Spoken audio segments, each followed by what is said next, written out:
សួស្តីប្រិយមិត្តដែលនិយមតាមដានកំសាន្តការសម្រាយរឿងថ្ងៃនេះផងដែរខ្ញុំមានរឿងថ្មីមួយមកចែកជូនសម្រាប់និងទស្សនាហើយសាច់រឿងនេះផងដែរក៏មានការចូលរួមសម្ដែងពីលោក Jackie Chan ហៅឈិនឡុងនិងលោក John Cena ហើយនេះក៏ជារឿងទី3ដែលខ្ញុំធ្វើការសម្រាយប្រសិនបើបងប្អូនពេញចិត្តសូមជួយចុច Subscribe ម្នាក់មួយផងសាច់រឿងនិយាយអំពីក្រុមឧទាមមួយក្រុមបានវាឆ្មក់ដណ្ដើមរោងចក្របូមប្រេងមួយកន្លែងដែលតម្រូវឲ្យមានការជួយអន្តរាគមន៍ពីក្រុមសន្តិសុខមកពីប្រទេសចិនដែលដឹកនាំដោយ Dragon Lu ក្នុងដំណើរប្រតិបត្តិការមានបញ្ហាឧបសគ្គនិងភាពយល់ច្រឡំមួយចំនួនត្រូវបានដោះស្រាយចង់ដឹងថាសាច់រឿងរបស់យើងជក់ចិត្តដិតអារម្មណ៍យ៉ាងណាសូមគោរពអញ្ជើញទស្សនាជាមួយខ្ញុំដូចតទៅបន្ទាប់ពីការវាយប្រហារដែលបានកើតឡើងជាបន្តបន្ទាប់នៅតំបន់មជ្ឈិមបូព៌ាបុគ្គលិករោងចក្រចម្រាញ់ប្រេងរបស់ប្រទេសចិននៅរដ្ឋយូតាត្រូវបានជួយសង្គ្រោះសាស្ត្រាចារ្យឆេងនាយកប្រតិបត្តិការយូតាថាមបញ្ជាក់ថាក្រុមសន្តិសុខឯកជនមកពីប្រទេសចិនបានស្ម័គ្រចិត្តអនុវត្តបេសកកម្មហានិភ័យខ្ពស់ដើម្បីទាញយកកម្មករប្រេងដែលជាប់គាំងនិងនាំពួកគេទៅកាន់តំបន់សុវត្ថិភាព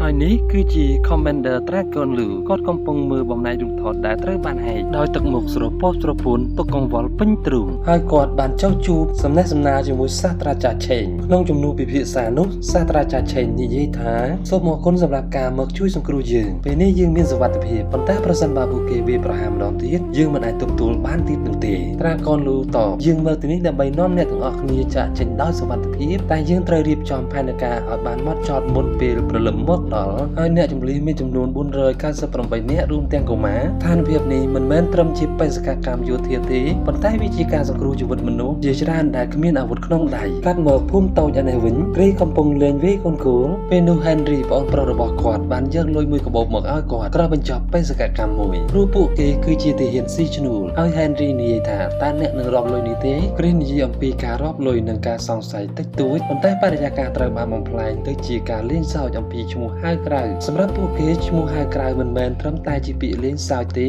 ប៉ុន្តែវាជាសញ្ញានៃភាពជិតស្និទ្ធនិងមិត្តភាពគ្រីបន្តនិយាយលេងដើម្បីបំបត្តិបរិយាកាសដែលតានតឹងដូចជាការនិយាយលេងអំពី Rider និងគំនូរលើជញ្ជាំងបង្ហាញថាគាត់ប្រើអារម្មណ៍កំប្លែងដើម្បីលាក់អតីតកាលនិងភាពមិនច្បាស់ក្នុងចិត្តខ្លួនឯងប៉ុន្តែ Henry បដូរបរិយាកាសទៅជាការពិតគាត់លើកឡើងអំពីបេសកកម្មថ្មីដែលមានប្រាក់រង្វាន់ខ្ពស់ជាងមុនទាក់ទងនឹងក្រុមហ៊ុនធំមួយហើយលុយមានចំនួន5ដងដែលអាចផ្លាស់ប្ដូរអ្វីៗបានគ្រីឆ្លើយតបទាំងស្ទាក់ស្ទើរប៉ុន្តែច្បាស់លាស់លុយមិនអាចជួសជុលអ្វីៗគ្រប់យ៉ាងទេខ្ញុំធ្វើការបែបនេះច្រើនពេកហើយប៉ុន្តែ Henry នៅតែព្យាយាមបញ្ចុះបញ្ចូលហើយនេះជាការងារធំវាអាចជាជំហានថ្មីសម្រាប់ពួកយើងប៉ុន្តែគ្រីឆ្លើយថាមិនចាប់អារម្មណ៍នោះទេ Henry បន្តលើកឡើងអំពីការវាយប្រហារនៅតំបន់ទី7ដែលបណ្ដាលឲ្យពួកគេចំនួន5នាក់ត្រូវបាត់បង់ការងារបន្ទាប់មកគាត់បង្ហាញអំពីការជួញដូរអាវុធនិងការដឹកជញ្ជូនឧក្រិដ្ឋជនអន្តរជាតិតាមផ្លូវមរណៈដែលមានគ្រោះថ្នាក់បំផុតហើយគ្រីនិយាយថាតើអ្នកចង់ប្រឈមមុខជាមួយចិនឬ Henry និយាយថាមិនមែនជារឿងជាតិប៉ុន្តែវាជាការងារដែលពាក់ព័ន្ធនឹងឧក្រិដ្ឋជនម្នាក់គាត់បានព្យាយាមលើកទឹកចិត្តគ្រីឲ្យចូលរួមក្នុងបេសកកម្មនេះប៉ុន្តែគ្រីនៅតែយល់ថាផ្លូវនេះគ្រោះថ្នាក់ខ្លាំងហើយនិយាយដោយក្តៅក្រហាយថា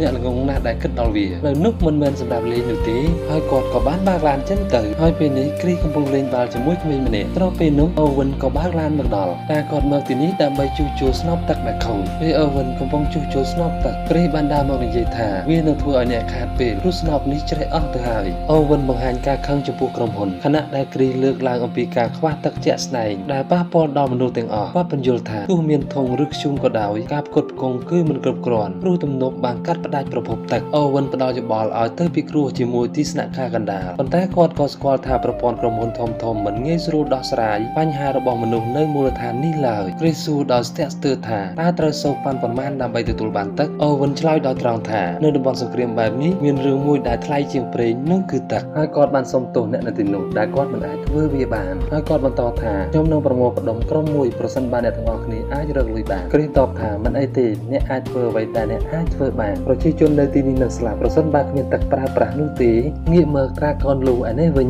ញគាត់កំពុងបែងចែកជាពីរក្រុមទៅដល់តំបន់បៃតងតាមម៉ោងកំណត់ច្បាស់លាស់នេះបង្ហាញថាគាត់គិតយ៉ាងម៉ត់ចត់ចំពោះយុទ្ធសាស្ត្រដើម្បីកាត់បន្ថយហានិភ័យប្រសិនបើក្រុមជួបបញ្ហាផ្លូវចម្បងនៅផ្លូវបន្តបន្សំស្ថិតក្រោមភាពស្រពេចស្រពិលជំរឿនផ្សេងទៀតត្រូវបានគ្រប់គ្រងដោយក្រុមឧទាមទោះបីមានហានិភ័យក៏ដោយ Dragon Lu នៅតែសម្រេចប្រើផ្លូវ highway តែក្តីស្លាប់ព្រោះជាផ្លូវលឿនបំផុតត្រឹមតែ8ម៉ោងដោយមិនបាច់ឈប់ប្រឡែកមកមើលគ្រីសឯនេះវិញគាត់កំពុងតែព្រួយបារម្ភ ព្រោះគ្មានលុយក្នុងការទិញទឹកពេលនោះស្ត្រីម្នាក់សួរថាតើយើងបានប្រាក់ជាច្រើននេះដោយរបៀបណាគ្រីស្ឆ្លើយថាខ្ញុំនឹងធ្វើអ្វីមួយតើនេះមានន័យថាគ្រីស្នឹងចូលរួមបេសកកម្មជាមួយ Henry មែនទេដើម្បីយកលុយមកផ្គត់ផ្គង់ទឹកនៅសហគមន៍នេះមើលរោងចក្រចម្រាញ់ប្រេងអានេះវិញក្រុមការងារកំពុងបញ្ចប់សកម្មភាពបច្ចេកទេសដើម្បីរៀបចំចេញដំណើរសាស្ត្រាចារ្យឆេងបានដោតផ្លាស់ដើម្បីបញ្ចប់សកម្មភាពទាំងអស់ហើយគាត់បានប្រគល់កាបូបដែលមាន USB នោះឲ្យមីជាអ្នករក្សាហើយពួកគេក៏ប្រញាប់ប្រញាល់ចេញដំណើរមុនពេលចេញដំណើរត្រាកនលូបានត្រួតពិនិត្យយ៉ាងហ្មត់ចត់ចំពោះចំនួនមនុស្សនៅស្ថានភាពនៅជុំវិញមីបានឡើងរថយន្តជាមួយត្រាកនលូនាងហាក់ដូចជាភ្ញាក់ផ្អើលពេលរួមដំណើរជាមួយលោកលូពេលនោះត្រាកនលូនិយាយទាំងញញឹមថាខ្ញុំបានទុកកៅអីមួយសម្រាប់នាងហើយគាត់បានធ្វើការបញ្ជាចេញដំណើរក្នុងពេលនេះតែម្ដងក្នុងការធ្វើដំណើរនេះមានរដ្ឋាភិបាលចំនួន3គ្រឿងនិងរថយន្តក្រុងចំនួន11គ្រឿងពេលនោះត្រាកនលូធ្វើការត្រួតពិនិត្យដោយហៅវិទ្យុតាក់ទងពី1ដល់លេខ11ឃើញថាពួកគេឆ្លើយឆ្លងបានល្អណាស់ស្របពេលកំពុងត្រួតពិនិត្យឡានក៏រលាក់បណ្ដាលឲ្យអាមីជ្រុះស៊ីភៅហើយបានបង្ហាញរូបថតមួយបំណែកដែលជាចំណែករូបរបស់លោកត្រាកនលូដល់ពេលនេះទើបជាងដឹងថាអាមីគឺជាកូនបង្កើតរបស់លោកត្រាកនលូហើយគាត់បានប្រាប់ឲ្យនាងអង្គុយចុះប៉ុន្តែនាងមិនព្រមត្រាកនលូបាននិយាយថានាងពិតជារឿងរស់ដូចជាម្ដាយរបស់នាងលើហើយអាមីក៏ញញឹមរួចសួរថាដូចនេះតើអ្នកនៅចាំនាងបានទេពាក្យសម្ដីនេះបញ្ជាក់ថាទំនាក់ទំនងរបស់ឪពុកកូននេះហាក់ដាច់ឆ្ងាយមិនជិតស្និទ្ធនៅគ្នានោះទេហើយពេលនោះលោកលូក៏បានជប់ឡានដោយសារមានឧបសគ្គនៅខាងមុខហើយគាត់និយាយថាមានមនុស្សជាច្រើនបានស្លាប់នៅទីនេះអំឡុងសង្គ្រាមនេះបង្កើតបរិយាកាសគ្រោះថ្នាក់ជាក់ស្ដែងមិនមែនគ្រាន់តែជាការគំរាមកំហែងទេប៉ុន្តែជាប្រវត្តិសាស្ត្រឈឺចាប់គាត់ព្យាយាមធ្វើឲ្យគ្រប់គ្នាស្ងប់ចិត្តហើយឲ្យកូនគាត់អង្គុយចុះពេលនោះអាម៉ៃនិយាយថាមានចំការមីននៅខាងមុខហើយពេលនោះមានក្មេងម្នាក់កំពុងឃ្លាំមើលដំណើររបស់ពួកគេហើយបានស្រែកប្រាប់គ្នាឲ្យបំផ្ទុះក្របបែកលោកលូប្រាប់ឲ្យគ្រប់គ្នាប្រុងប្រយ័ត្នឲ្យគាត់ជន់ឡានពេញទំហឹងដើម្បីឆ្លងកាត់ឧបសគ្គមួយនេះនៅទីបំផុតគាត់អាចធ្វើបានដោយជោគជ័យយើងឃើញថាកម្លាំងនៃក្របបែកនោះពិតជាខ្លាំងក្លាណាស់ហើយគ្រប់គ្នាក៏បានធូរស្រាលក្នុងចិត្តឡើងវិញត្រាកនលូបន្តថានៅទីនេះមិនមានចំការមីននោះទេអ្វីគឺសុទ្ធតែជាអន្ទាក់គោលបំណងបង្កើតការភ័យខ្លាចដើម្បីបង្ខំឲ្យអ្នកជ្រើសរើសផ្លូវផ្សេងដែលមានគ្រោះថ្នាក់ជាងនេះមីក៏សម្លឹងមើលក្មេងប្រុសម្នាក់នោះដោយក្តីអាណិតភ្លាមនោះត្រាកោនលូបន្តថាខ្ញុំនៅទីនេះដើម្បីការពារអ្នកប៉ុន្តែអាមីមិនយល់ឃើញដូច្នេះទេនាងគិតថាគាត់មកទីនេះដើម្បីធ្វើជាវីរបុរសមិនមែនមកសម្រាប់កូនស្រីរបស់គាត់នោះទេត្រាកោនលូព្យាយាមបញ្យល់ថាគាត់កំពុងបំពេញបេសកកម្មសម្ងាត់ឲ្យប្រទេសជាតិត្រូវការគាត់នេះជាកាតព្វកិច្ចរបស់គាត់ក្នុងការការពារជាតិតែមីតបវិញដោយសំណួរធ្ងន់ធ្ងរថាប្រទេសជាតិត្រូវការអ្នកចុះខ្ញុំវិញពាក្យសម្ដីនេះធ្វើឲ្យត្រាកនលូអ៊ូលដើមកនិយាយមិនចេញហើយនាងបន្តទៀតថាពេលនោះខ្ញុំនៅតូចណាស់ម៉ាក់នៅមន្ទីរពេទ្យគាត់ត្រូវការអ្នកច្រើនជាងប៉ុន្តែតើអ្នកបានធ្វើអ្វីខ្លះសម្រាប់ពួកយើងក្នុងនាមជាវិស្វករនៅទីនេះខ្ញុំមានអំណរគុណចំពោះអ្នកខ្លាំងណាស់ប៉ុន្តែក្នុងនាមជាកូនស្រីរបស់អ្នកមានអ្វីត្រូវនិយាយទៀតនោះទេត្រាកនលូគ្មានពាក្យតបក្រៅពីសម្រត់ទឹកភ្នែកបែរមកចេញនិយាយចប់អាម៉ៃក៏ចូលកន្លែងអង្គុយធម្មតាវិញប៉ុន្តែនាងក៏លួចយំផងដែរភ្លាមនោះពួកគេបានជួបនឹងព្យុះខ្សាច់តាមព្យុះខ្សាច់នេះជាបាតុភូតធម្មជាតិឬមួយក៏បង្កើតឡើងដោយមនុស្សព្រោះមុននេះពួកគាត់និយាយថាវាធម្មតាទេហើយត្រាកនលូប្រាប់ឲ្យគ្រប់គ្នាប្រុងប្រយ័ត្នព្រោះនេះមិនមែនជាព្យុះខ្សាច់ធម្មតានោះទេហើយគាត់បានហៅវិទ្យុតាក់ទងទៅឡានដទៃទៀតឃើញថាសែនវៃនិងហៃមីងពុំមានការឆ្លើយតបនោះទេភ្លាមនោះយើងឃើញថាក្រុមទាហានស៊ីឈ្នួលកំពុងដេញតាមពួកគេពីក្រោយភ្លាមនោះពួកគេក៏បើកការវាយប្រហារតែម្ដងក្រុមទាហានស៊ីឈ្នួលទាំងនេះពិតជាមានជំនាញក្នុងការវាយឆ្មក់មែនទែនដោយពួកគេបានបាញ់ខ្សែរហូតជាប់នឹងឡានរួចបង្កើតឈ្នាត់រួចឡើងពីគូតឡានក្រោយបន្តមកពួកគេបំផ្ទុះឡានតូចនោះឲ្យផ្ទុះប៉ាងទៅបុកកញ្ចក់រថយន្តភាសាហើយពេលនោះពួកគេក៏បានគ្រប់គ្រងឡាននោះដោយជោគជ័យរីឯរថយន្តមួយគ្រឿងទៀតត្រូវបាននារីក្លាហានម្នាក់ឈ្មោះសឹងវៃកំពុងតស៊ូប្រយុទ្ធជាមួយនឹងពួកគេការប្រយុទ្ធមិនយូរប៉ុន្មាននាងក៏ត្រូវចាញ់ក្រោមស្នាដៃរបស់ទាហានស៊ីឈ្នួលទាំងនោះមិនយូរប៉ុន្មានតាកនលូបានឆ្លងកាត់ព្យុះខ្សាច់ដោយជោគជ័យហើយគាត់ព្យាយាមហៅគ្នាមកជួបជុំពេលនោះទើបគាត់ដឹងថាឡានក្រុងពីរគ្រឿងបានបាត់ដំណឹងនៅក្នុងព្យុះខ្សាច់ការបាត់បង់ទំនាក់ទំនងនេះនាំឲ្យមានការភ័យខ្លាចនិងសង្ស័យហើយគាត់បានបញ្ជាកូនក្រុមឲ្យស្វែងរកក្រុមមនុស្សដែលបានបាត់ខ្លួនបញ្ហានេះបង្រៀនឲ្យយើងដឹងថាការជឿទុកចិត្តនិងការទំនាក់ទំនងគ្នាគឺជាគន្លឹះសំខាន់សម្រាប់រស់រានមានជីវិតក្រឡេកមកមើលក្រុមទាហានស៊ីឈ្នួលឯនេះវិញព្រះបានសួរហារីថាតើពួកគេជាអ្នកផ្គត់ផ្គង់អាវុធដល់ក្រុមទី7មែនទេហារីបានឆ្លើយថាមែនហើយបងប្រុសតើអ្នកនៅចាំជំងឺគ្រុនពោះវៀនរបស់ម៉ារីបានទេនាងបានសម្លាប់មនុស្សប្រហែល100នាក់នាងគ្រាន់តែជាចុងភៅប៉ុណ្ណោះ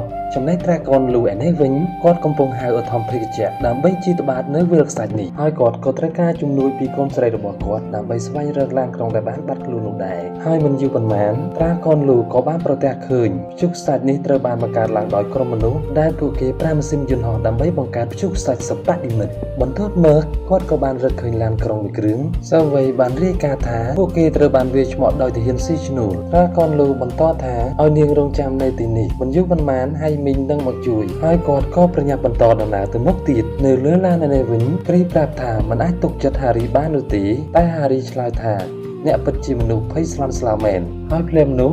ឧត្តមភេកជ្ជៈរបស់កូនក្រុមត្រាកនលូក៏បានការវាយប្រហារមកលើពួកគេហារីក៏ចេញមកបាំងតទល់នឹងឧត្តមភេកជ្ជៈនោះវិញប៉ុន្តែភ្លាមនោះបានកំភ្លើងនៅលើឧត្តមភេកជ្ជៈប្រមាញ់បានរថយន្តមួយគ្រឿងហើយគ្រីក៏បានឈប់ឡានពួនចាំវាឆ្មក់ឧត្តមភេកជ្ជៈនោះវិញហើយនៅទីបំផុតពួកគេក៏ទទួលបានជោគជ័យប៉ុន្តែក្រុមឧទាមហាក់ដូចចង់ឌឺដងជាមួយនឹងគ្រីហើយពួកគេក៏បើកឡានចេញទៅត្រាកនលូឯនេះវិញពេលនេះគាត់បានប្រទះឃើញឡានមួយគ្រឿងទៀតហើយគាត់បានចូលទៅពិនិត្យយ៉ាងប្រុងប្រយ័ត្នប្រកបដោយវិជ្ជាជីវៈហើយគាត់ក៏ជួយពួកគេបានដោយជោគជ័យមកមើលគ្រីឯនេះវិញកំពុងខឹងសម្បាហើយសួរហារីថាតើនរណាជួលពួកគេពេលនោះអូវិនដើរចូលមើលហើយនិយាយថាបន្ធូរអារម្មណ៍ទៅគ្រីហើយគាត់ក៏សើចបន្ទាប់មកគាត់ក៏បង្ហាញមុខចំណាប់ខ្មាំងនោះគឺជាសាស្ត្រាចារ្យឆេងអូវិនបានបង្ហាញចេតនាពិតរបស់គាត់ថាការវាយប្រហាររោងចក្រមិនមែនជារឿងផ្ទាល់ខ្លួនទេប៉ុន្តែវាជាផ្នែកនៃគម្រោងធំមួយគាត់បានរកឃើញថាទីតាំងនេះមិនមែនជាវាលខ្សាច់ធម្មតាទេប៉ុន្តែវាជាអណ្ដូងធនធានមានតម្លៃហើយគាត់ចង់កាន់កាប់វាដោយលុបចោលក្រុមហ៊ុនដើមអូវិនបន្តបង្ហាញការឈឺចាប់និងកំហឹងរបស់គាត់បន្ទាប់ពីគាត់បានធ្វើការជាយូរឆ្នាំដោយមិនទទួលបានអ្វីត្រឡប់មកវិញគាត់មានអារម្មណ៍ថាត្រូវបានគេបោកបញ្ឆោតនិងបាត់បង់ពេលវេលា16ឆ្នាំដើម្បីជួយអ្នកដទៃឲ្យសុខសាន្តមានបានតែខ្លួនឯងមិនទទួលបានអ្វីមកវិញនោះទេឥឡូវនេះគាត់មានការតាំងចិត្តខ្ពស់យកមកវិញនៅអ្វីដែលគាត់បានបាត់បង់ហើយគិតថាគេជំពាក់គាត់នឹងចាប់ផ្ដើមប្រយុទ្ធដើម្បីយុត្តិធម៌សម្រាប់ខ្លួនឯងគ្រីតបថាគាត់មិនចាប់អារម្មណ៍នោះទេសម្រាប់រឿងទាំងនេះទុកឲ្យ Henry ប្អូនរបស់គាត់ជាអ្នកដោះស្រាយចុះ Owen និយាយថា Henry នៅក្មេងណាស់ហើយអស់សង្ឃឹមមិនអាចទុកចិត្តមនុស្សដែលអស់សង្ឃឹមបានទេហើយពួកគេក៏ដើរចេញរៀងខ្លួនឃើញដូចនេះ Henry ក៏ដើរមកនិយាយជាមួយ Owen ថាតើអ្នកឲ្យគាត់ទៅទាំងបែបនេះមែនទេ Owen តបថាគាត់ជាបងប្រុសរបស់អ្នកគួរតែបញ្ឈប់គាត់ពេលនោះ Henry ខត់គ្រីឲ្យចាំបន្តិចគាត់នឹងទៅយកលុយដែលបានបញ្ចប់ភារកិច្ចគ្រីតបថាចេញពីទីនេះទៅខណៈដែលអ្នកអាចធ្វើវាបានហើយទៅហាង1600យកលុយដែលនៅសល់មកឲ្យខ្ញុំហើយគាត់ក៏បានបើកឡានចេញទៅ Henry បកមកនិយាយប្រាប់ Owen ថាយើងមិនត្រូវការគាត់ទេខ្ញុំអាចគ្រប់គ្រងត្រាកុនលូនោះបានដោយខ្លួនឯងប៉ុន្តែ Owen និយាយថាអ្នកបរាជ័យហើយ Henry ចូលរួមសោកស្ដាយផងហើយគាត់ក៏ដកកំភ្លើងបាញ់ប្រហារ Henry តែម្ដងការបាញ់ប្រហារគ្នាឯងក៏កើតឡើងមួយរំពេចបារម្ភខ្លាចកូនចៅបាញ់ត្រូវចំណាត់ខ្មាំង Owen ក៏ស្រែកបញ្ចប់ការបាញ់ប្រហារនេះហើយប្រាប់កូនចៅឲ្យយកសាកសពរបស់ Henry ទៅប៉មវិទ្យុវិញមកមើលត្រាកូនលូឯនេះវិញគាត់បានពិនិត្យឃើញឡានរបស់គ្រីគាត់បានលើកកំភ្លើងតម្រង់ចង់បាញ់ប្រហារប៉ុន្តែបន្ទាប់ពីឃើញមុខរបស់គ្រីគាត់ក៏ដាក់កំភ្លើងចុះហើយមីនិយាយថាមានភូមិតូចមួយនៅក្នុងតំបន់នេះប៉ុន្តែវាមានគ្រោះថ្នាក់បន្ទាប់មកត្រាកូនលូសម្រាប់តាមគ្រីទៅដល់ភូមិនោះគ្រីកំពុងតែឈរជាមួយនឹងអារម្មណ៍មួម៉ៅប្រាប់តែមានក្មេងម្នាក់បបួលគាត់ទៅលេងបោះបាល់គ្រីលេងបាល់ទាំងអារម្មណ៍អន្ទះសារប្រាប់តែត្រាកូនលូចូលមកដល់ហើយនិយាយថាគាត់មកទីនេះដើម្បីប្រជាជនរបស់គាត់ហើយសួរគ្រីថាតើអ្នកកំពុងធ្វើអ្វីនៅវាលខ្សាច់គ្រីឆ្លើយថាខ្ញុំកំពុងនេសាទអ្នកតាមមនុស្សខុសហើយចម្លើយមិនសមហេតុផលបែបនេះធ្វើឲ្យពួកគេបំរុងនឹងបើកឆាកវាយប្រហារប៉ុន្តែត្រូវបានបំបីដោយក្មេងនោះព្រោះគាត់ចង់លេងបាល់បន្ទាប់មក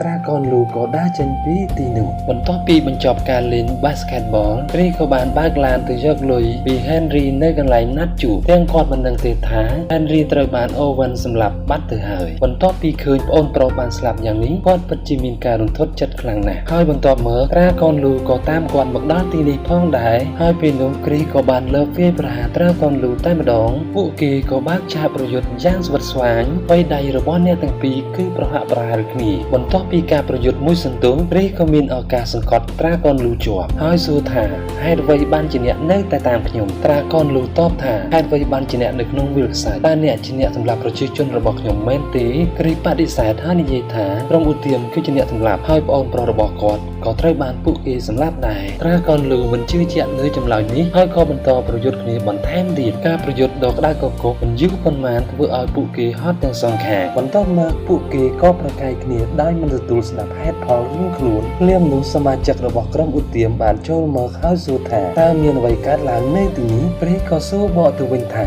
តើលុយខ្ញុំនៅឯណាប៉ុន្តែពួកគេហាក់ដូចជាស្ដាប់គ្នាមិនយល់ត្រាកូនលូនិងគ្រីសបន្តប្រកែកគ្នារហូតដល់របូតបង្កាយក្របបែកពេលនោះសមាជិកក្រុមឧទាមទាំងអស់ក៏ប្រញាប់ប្រញាល់ចេញពីទីនោះគ្រីសនិងត្រាកូនលូក៏ប្រញាប់ប្រញាល់បង្គំបង្កាយក្របបែកនោះវិញហើយត្រាកូនលូនិយាយថាខ្ញុំគិតថាពួកគេនឹងបាញ់អ្នកគ្រីសតបថាហេតុអ្វីត្រាកូនលូនិយាយថាព្រោះតាំងពីដំបូងដែលខ្ញុំឃើញអ្នកខ្ញុំក៏ចង់បាញ់អ្នកផងដែរហើយទីបំផុតពួកគេក៏បាញ់ប្រហារសម្រុកតែម្ដងគ្រីសនិងត្រាកូនលូកំពុងស្ថិតក្នុងស្ថានភាពគ្រោះថ្នាក់ខណៈពេលដែលរៀបចំអាវុធនិងក្របបែកដៃដើម្បីការពារខ្លួនពីសត្រូវស្ថានភាពតានតឹងធ្វើឲ្យការភ័ន្តច្រឡំនិងការសម្រេចចិត្តប្រញាប់ប្រញាល់ដែលអាចនាំឲ្យមានគ្រោះថ្នាក់ខ្លាំងស្ថិតក្នុងស្ថានភាពនេះពួកគេហាក់ដូចស្ដាប់គ្នាមិនបានមួយឲ្យយកក្របបែកបែរជាមួយទៀតយកទស្សនាវដ្តីក្របកំភ្លើងសាច់ដូចជាទឹកភ្លៀងហើយត្រាកូនលូក៏បោះក្របបែកជាច្រើនគ្រាប់ឲ្យទៅគ្រីសដើម្បីគប់វាយប្រហារនឹងសត្រូវវិញមិនយូរប៉ុន្មានស្ថានភាពក៏ស្ងប់ស្ងាត់ត្រាកូនលូបាននិយាយថាពួកគេប្រហែលជាទៅអស់ហើយគ្រីសអើតមើលបន្តិចគ្រីសក៏តបវិញភ្លាមថាហេតុអ្វីបានជាខ្ញុំហើយចុះអ្នកវិញត្រាកូនលូឆ្លើយថាព្រោះអ្នកនៅជិតជាងខ្ញុំគ្រីសមិនអាចប្រកែកបានក៏អើតមើលបន្ទាប់ពីដឹងថាក្រុមឧទាមទៅបាត់អស់ហើយត្រាកូនលូក៏លើកកំភ្លើងភ្ជង់គ្រីសដោយមានការសង្ស័យនិងខឹងសម្បារចំពោះអ្នកដែលសម្លាប់ប្រជាជនរបស់គាត់ខណៈដែលគ្រីសព្យាយាមរក្សាភាពស្ងប់ស្ងាត់និងជៀសវាងការប៉ះទង្គិចគាត់បានណែនាំឲ្យទៅពិនិត្យឡានដឹកទំនិញដើម្បីស្វែងរកការពិតជំនួសការប្រើប្រាស់អាវុធដោយអារម្មណ៍ត្រាកូនលូនិងគ្រីសបានរកឃើញសញ្ញាអ្វីចម្លែកដូចជាសម្បកកង់រាបស្មើនិងព័ត៌មានអំពីក្រុមហ៊ុន Unicorn ហើយត្រាកូនលូក៏មានការភ្ញាក់ផ្អើលដែលឡានរបស់គ្រីសមានឈ្មោះមើលទៅគ្រីសដូចជាស្រឡាញ់ឡានខ្លាំងណាស់ពួកគេក៏រត់បណ្ដាលជជែកគ្នាបណ្ដាគិតថាស្ថានភាពនេះពិតជាគ្រោះថ្នាក់ណាស់ជាពិសេសនៅពេលយប់ហើយត្រូវប្រុងប្រយ័ត្នឲ្យបានខ្ពស់ខណៈពេលនេះពួកគេចាប់ផ្ដើមស្គាល់គ្នាបន្ថែមដោយគ្រីសបង្ហាញថាគាត់ធ្លាប់ធ្វើការនៅសៀងហៃជាមួយក្រុមហ៊ុនសន្តិសុខឯកជនហើយត្រាកូនលូ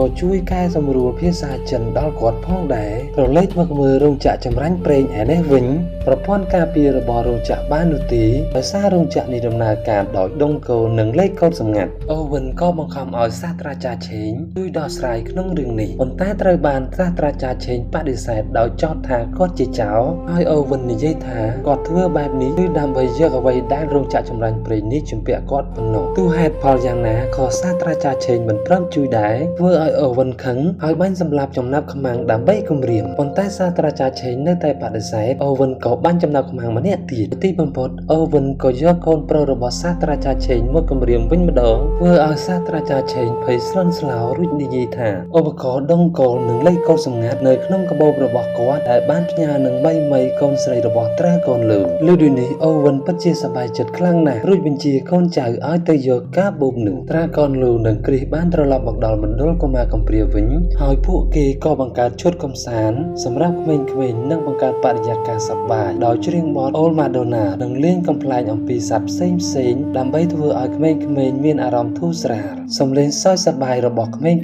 ក៏លាន់កងរំពងពេញទីនោះវាបង្ហាញថាពួកគេចង់បំបត្តិភាពតានតឹងនិងអារម្មណ៍ភ័យខ្លាចក្នុងស្ថានភាពនេះតមកពួកគេក៏មានការសន្ទនាចាប់ផ្ដើមពីការលេងសើចប៉ុន្តែបន្តទៅជាការចែករំលែកអំពីជីវិតផ្ទាល់ខ្លួនគ្រីមិនដឹងថាស្ត្រីដែលគាត់កំពុងនិយាយលេងសើចនោះនាងគឺជាកូនស្រីរបស់ត្រាកូនលូនោះទេដែលធ្វើឲ្យស្ថានភាពត្រូវបានស្ងប់ស្ងាត់បន្តិចបន្ទាប់មកត្រាកូនលូបង្ហាញពីការឈឺចាប់ក្នុងចិត្តដែលត្រូវបានបាត់បង់គ្រួសារខណៈនោះព្រះក៏ប្រាប់អំពីអតីតកាលរបស់ខ្លួនដែលបណ្ដាលឲ្យបាត់បង់ឪពុកនៅក្នុងសង្គ្រាមដោយសារការសម្រេចចិត្តមួយហើយពួកគេក៏បន្តពិភាក្សាអំពីមូលហេតុដែលពួកគេប្រយុទ្ធគឺដើម្បីការពារកិត្តិយសមាតុភូមិគ្រួសារនិងអ្នក នៅជុំវិញខ្លួនហើយចុងក្រោយគ្រីសក៏បង្ហាញអត្តសញ្ញាណពិតរបស់គាត់តែនេះបង្ហាញពីការចាប់ផ្ដើមកសាងទំនុកចិត្តរវាងគ្នាត្រាកនលូបន្តថាពេលខ្លះយើងមិនអាចជៀសវាងអតីតកាលបានប៉ុន្តែយើងអាចរៀនពីវាបើអ្នកយល់ពីតម្លៃគ្រួសារនោះអ្នកមិនមែនជាមនុស្សអាក្រក់នោះទេ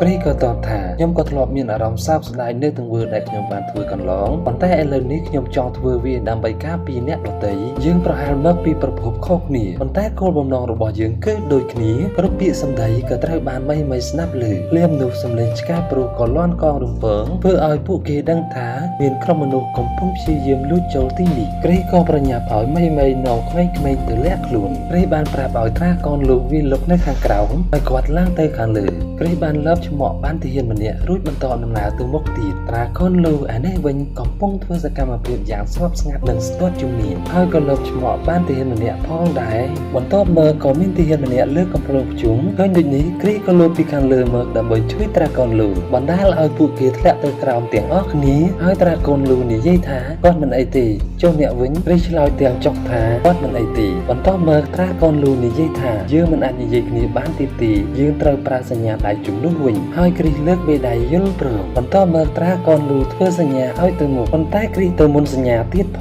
ងដែលធ្វើឲ្យត្រាកនលូហួសចិត្តជាខ្លាំងបន្ទាប់មកក៏មានទាហានម្នាក់ដើរនៅទីនោះពួកគេក៏ប្រញាប់រកកន្លែងលាក់ខ្លួនបន្ទាប់មកត្រាកនលូក៏លើកដៃជាសញ្ញារាប់1 2 3ដែលទាហានជិតដល់ទីតាំងរបស់គ្រីសដោយទទួលសញ្ញាពីត្រាកនលូបានល្អគ្រីសក៏ចាត់ការទាហាននោះបានដោយជោគជ័យបន្ទាប់មកត្រាកនលូធ្វើសញ្ញាថានៅមានគ្នាគេម្នាក់ទៀតប៉ុន្តែគ្រីសហាក់មិនយល់ពីសញ្ញានោះការបាញ់ប្រហារក៏កើតមានឡើងបន្ទាប់មកត្រាកនលូស្រែកទាំងខាងថាតើអ្នកចេះអានសញ្ញាទេការជជែកអំពីសញ្ញាហាក់មិនយល់គ្នាតទៅសោះបន្ទាប់មកត្រាកនលូបញ្ជាក់ថាឲ្យគ្រីសនៅខាងលើហើយគាត់នៅខាងក្រោមដដែលដើម្បីវាយឆ្មក់ពួកឧទាមបន្ទាប់មកត្រាកនលូបានជួបនឹងក្រុមឧទាមម្នាក់គាត់បានប្រើប្រាស់យុទ្ធសាស្ត្រកិច្ចខ្លួនយ៉ាងល្អឥតខ្ចោះប៉ុន្តែភ្លាមនោះទាហានម្នាក់ផ្សេងទៀតបំរុងនឹងបាញ់ត្រាកនលូក៏ត្រូវបានគ្រីសបានជួយសង្គ្រោះគាត់ទាន់ពេលវេលាហើយពេលនោះគ្នារបស់ក្រុមឧទាមបានដឹងអំពីវត្តមានរបស់គ្រីសនៅខាងលើក៏ប្រើកំភ្លើងធំបាញ់ប្រហារតែម្ដងវាជាសំណាងដែលគ្រីសអាចលោតកិច្ចខ្លួនបាន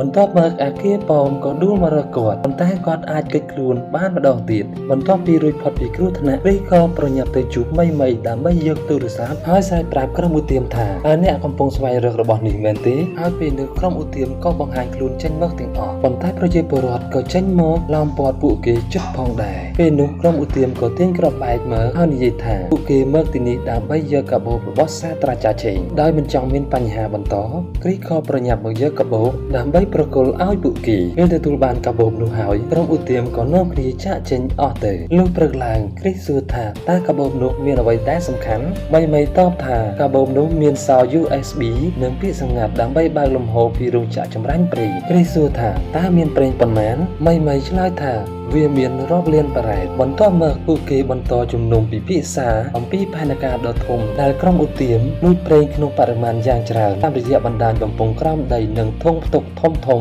ដែលអាចក្លាយជាការលួចដ៏ធំក្នុងប្រវត្តិសាស្ត្រពួកគេយល់ថាបញ្ហានេះធ្ងន់ធ្ងរហើយសម្រេចចិត្តទៅរោងចក្រចម្រាញ់ប្រេងដើម្បីបញ្ចប់ផែនការនេះដោយត្រូវរកវិធីចូលទៅដល់ទីនោះជាមុនសិនត្រាកនលូបន្តនិយាយថាយើងត្រូវមានអ្វីមួយបើកបរដើម្បីកំទេចច្រកទ្វារចូលលើហើយគ្រីសញញឹមហើយនិយាយថាខ្ញុំមានអ្វីមួយហើយពួកគេក៏ចេញប្រតិបត្តិការហើយពេលនោះមីបានហៅត្រាកនលូហើយនិយាយថាខ្ញុំអាចជួយបានក្នុងរឿងនេះព្រោះខ្ញុំស្គាល់រោងចក្រចម្រាញ់ប្រេងបានច្បាស់ជាងអ្នកត្រាកនលូនិយាយថាវាពិតជាគ្រោះថ្នាក់ណាស់អ្នកគួរតែនៅទីនេះដោយឃើញទឹកមុខអាមីស្រពោនស្រពូនត្រាកនលូសន្យាថានឹងត្រឡប់មកវិញដើម្បីជួបនាងមីក៏ប្រាប់ឲ្យត្រាកនលូថែខ្លួនលើដូចនេះត្រាកនលូសប្បាយចិត្តបំរុងនឹងស្ទុះអោបនាងប៉ុន្តែត្រូវនាងបែរខ្លួនចេញហើយនិយាយថារោងចក្រចម្រាញ់ប្រេងងាយឆេះណាស់កុំប្រើកំភ្លើងនៅទីនោះលើពាក្យផ្ដែផ្ដាំនិងការបារម្ភរបស់កូនស្រីធ្វើឲ្យត្រាកនលូរំភើបរហូតដល់ខកទឹកភ្នែកហើយត្រាកនលូបានប្រាប់គ្រីសឲ្យដាក់ខ្សែក្រវ៉ាត់សុវត្ថិភាពមុនពេលចេញដំណើរហើយពេលនោះគ្រីសបានទាញខ្សែក្រវ៉ាត់ខ្លាំង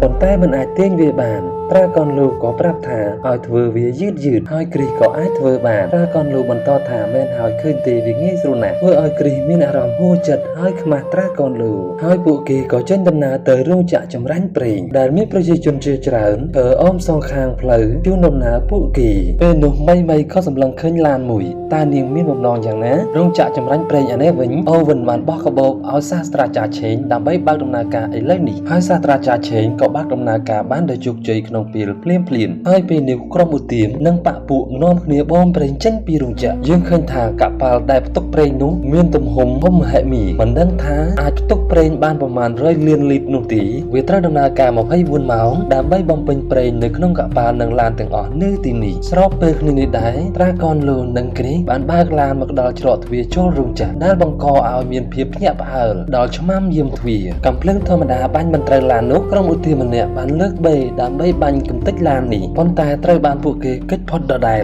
ហើយគ្រីក៏ជន់កែបន្ថែមបុកទម្លុះទីនោះបានសម្រេចបន្ទាប់ពីចូលដល់ខាងក្នុងបានដោយជោគជ័យពួកគេក៏ចែកផ្លូវគ្នាធ្វើការសកម្មភាពដ៏រហ័សរបស់ត្រាកនលូធ្វើឲ្យគ្រីមានការភ្ញាក់ផ្អើលបន្ទាប់មកគ្រីបានប្រឈមមុខនឹងក្រុមឧទាមប៉ុន្មាននាក់គាត់វាយទាត់ធាក់យ៉ាងរំភើយត្រាកនលូឯនេះវិញនៅខាងលើបំពង់ក៏ប្រឈមនឹងក្រុមឧទាមប៉ុន្មាននាក់ទោះស្ថិតក្នុងស្ថានភាពគ្រោះថ្នាក់ក៏ដោយគាត់នៅតែមានចិត្តសង្គ្រោះសត្រូវដដែលអូវិនឯនេះវិញបានកាច់បំបាក់ USB ហើយនិយាយថាទោះយ៉ាងណាក៏ពួកគេមិនអាចបញ្ឈប់ដំណើរការនេះបានដែរហើយចាត់ចែងមនុស្សពីរក្រុមមួយក្រុមទៅតាមគាត់ហើយមួយក្រុមទៀតនៅយាមចំណាត់ខ្មាំងត្រាកនលូនិងគ្រីឯនេះវិញនៅតែប្រឈមនឹងក្រុមឧទាមជាច្រើនព្រឹកតែច្រើនទ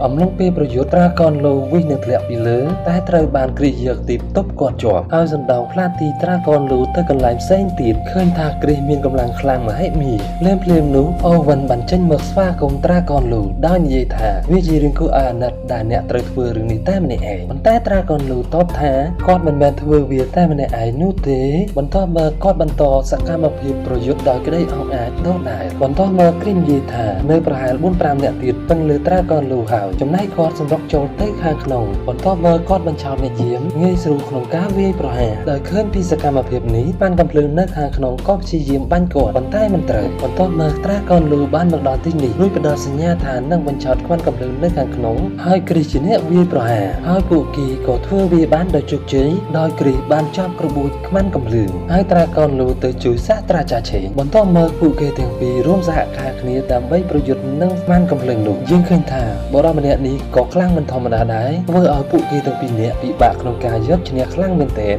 ភ្លាមនោះត្រាកនលូចាប់បានកំភ្លើងបាញ់បានម្ដងរួចក៏អស់គ្រាប់ដោយឃើញបងកំភ្លើងនៅក្បែរគ្រីគាត់ក៏ធ្វើសញ្ញាបោះកំភ្លើងឲ្យគ្រីប៉ុន្តែស្របពេលដែលគ្រីក៏បោះបងកំភ្លើងឲ្យគាត់ផងដែរវាពិតជាហួសចិត្តសម្រាប់កិច្ចសហការរបស់ពួកគេទាំងពីរនាក់ស្របពេលខ្វាន់កំភ្លើងមានអាវុធពួកគេក៏បានដាក់បងចូលកំភ្លើងរួចបាញ់តដៃវិញប៉ុន្តែពេលនោះខ្វាន់កំភ្លើងបានបដូរបងថ្មីរួចបាញ់គ្មានអ្នកតដៃនោះទេដោយសារពួកគេទាំងពីរនាក់អស់គ្រាប់និងគ្មានអាវុធនិងអស់វិធីដោយគ្រីបានប្រើយុទ្ធសាស្ត្រនិយាយចំអែចំអន់អំពីឈ្មោះហៅក្រៅរបស់ខ្វាន់កំភ្លើងម្នាក់នោះហើយត្រាកនលូបានវាយ៉ាងលឿនដើម្បីរកឱកាសវាយឆ្មក់ដោយឃើញឱកាសល្អមកដល់គ្រីក៏ក្រោកឈរហើយពេលនោះត្រាកនលូក៏វាយប្រហារបរិសម្នាក់នោះរហូតដល់បែកកញ្ចក់ទៅខាងក្នុងហើយត្រាកនលូបានប្រាប់ឲ្យគ្រីទៅតាមអូវិនប៉ុន្តែគ្រីហាក់មកយឺតបន្តិចអូវិនបានឡើងឡានរួចទៅហើយបន្ទាប់មកពួកគេក៏ចេញដំណើរទោះគ្រីប្រឹងរត់យ៉ាងណាក៏មិនទាន់ដែរគាត់ពិតជាមានអារម្មណ៍ក្តៅក្រហាយនៅពេលដែលធ្វើអ្វីអូវិនមិនបានស្របពេលអស់សង្ឃឹមគាត់ឃើញឡានឈ្មោះស៊ូស៊ីដែលជាឡានរបស់គាត់កំពុងបើកមករកគាត់ហើយនោះគឺជាមី